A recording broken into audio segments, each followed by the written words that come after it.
So I was trolling the internet as I do, and I happened across an interesting little corner of YouTube talking about essential oils. So I figured we'd talk a little bit about them. So we're gonna take a look at essential oils and what they're actually good for. Let's get into it.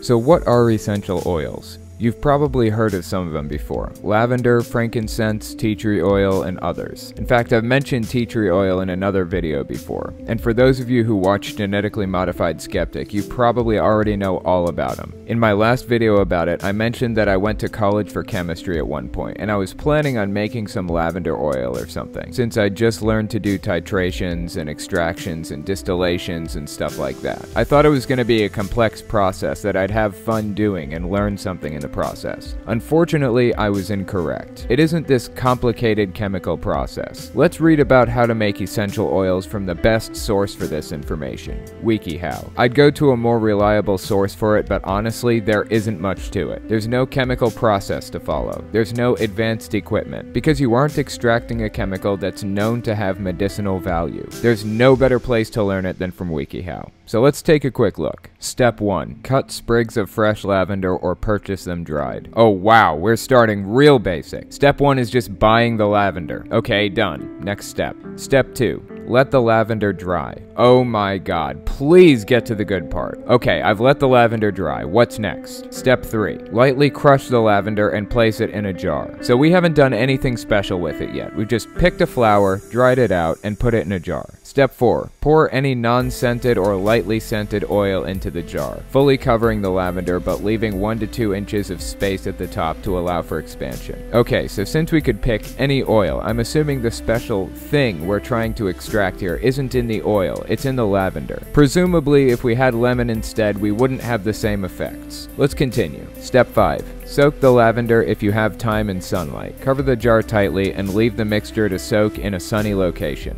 It will most likely take at least 48 hours to achieve a noticeable scent, and more typically the oil is left out for 3 to 6 weeks. If you don't have enough sunlight or time to use this method, continue to the next step. Whoa, hold on. Do we need 3 to 6 weeks or not? If it's a real, legitimate, useful thing, then there should be an exact amount of time to leave it out to soak. Are we just trying to capture the smell? What are we trying to get out of this stuff? Step 6 could have been an addendum to Step 5. It's just saying that you can use an oven to bake the oil out if you don't have time to wait for the sun. But this is yet another trend I see happening in certain circles. People want to follow their intuition. Intuitively, it feels like baking it in the sun instead of an oven is better. It feels like you'd get better results from whatever it is you're doing. But there are scientific answers to this. Is it actually better to do something quote-unquote naturally? Is it actually better to use an oven instead of a microwave? Or is it completely irrelevant which you use? It seems intuitive, but the real world doesn't operate according to intuition, especially when you get into certain sciences like quantum mechanics or chemistry. We need to run test after test to figure out what's objectively correct and what's just wishful thinking. Here's Step 7. Strain the oil. Then Step 8. Repeat the process if you wish to make the oil stronger. Let's look at some of the claims that come along with lavender oil. If you deal with headaches or migraines regularly, pick up some lavender essential oil.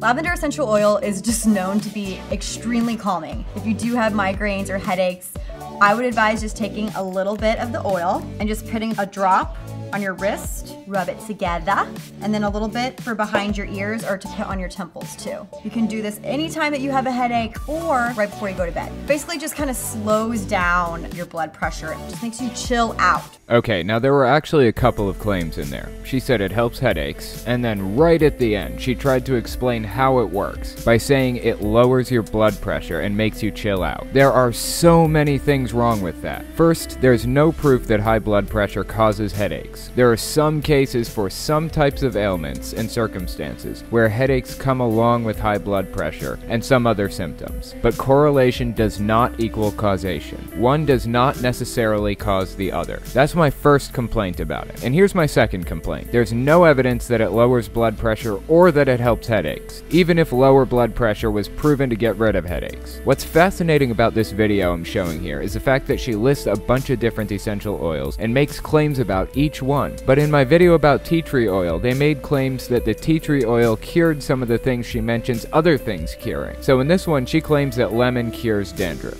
If you have dandruff, which nobody likes to have, lemon essential oil is going to be your best friend. Lemons, they are antiseptic, antibacterial, and they're astringents. What this is gonna do is help to control the oil production on your scalp. Now, a lot of people think that dandruff is just because you have a dry scalp and it's basically flaking off, which can be the case, but more often than not, what it is that your scalp is overproducing oil, and that oil is clumping together, and it looks like a flake. Don't just go dumping this on your head. Take a little squeezer bottle. I have about 3 ounces of water. What you're gonna do is just take about 10 drops of the lemon essential oil, and then you're just gonna shake.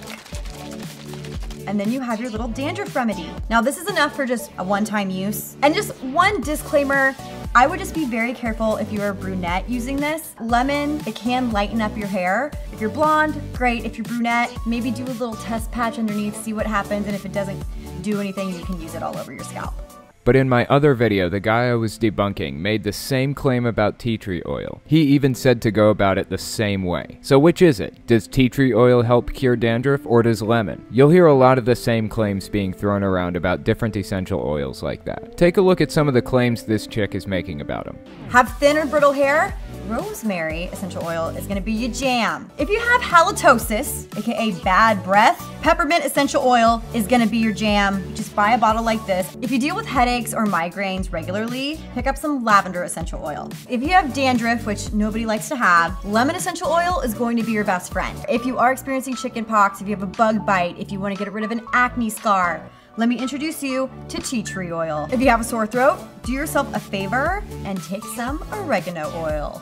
Okay, so if you deal with hives or rashes, chamomile essential oil is gonna be your go-to. And then if you experience gum aches, just get a little glass of water, and then you just wanna kind of swish it around with your toothbrush, and then you're gonna apply it directly to your gums or your tooth.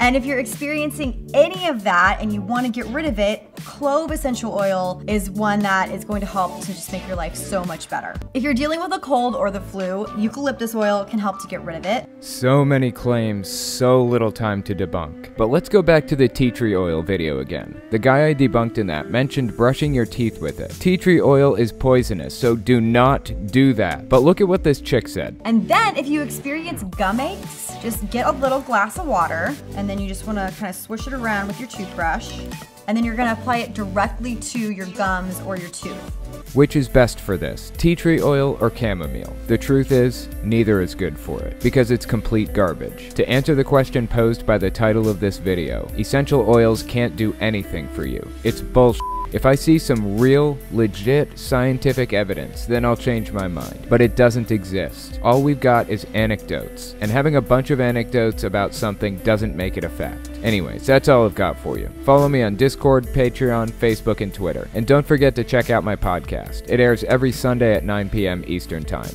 Thanks for watching, guys.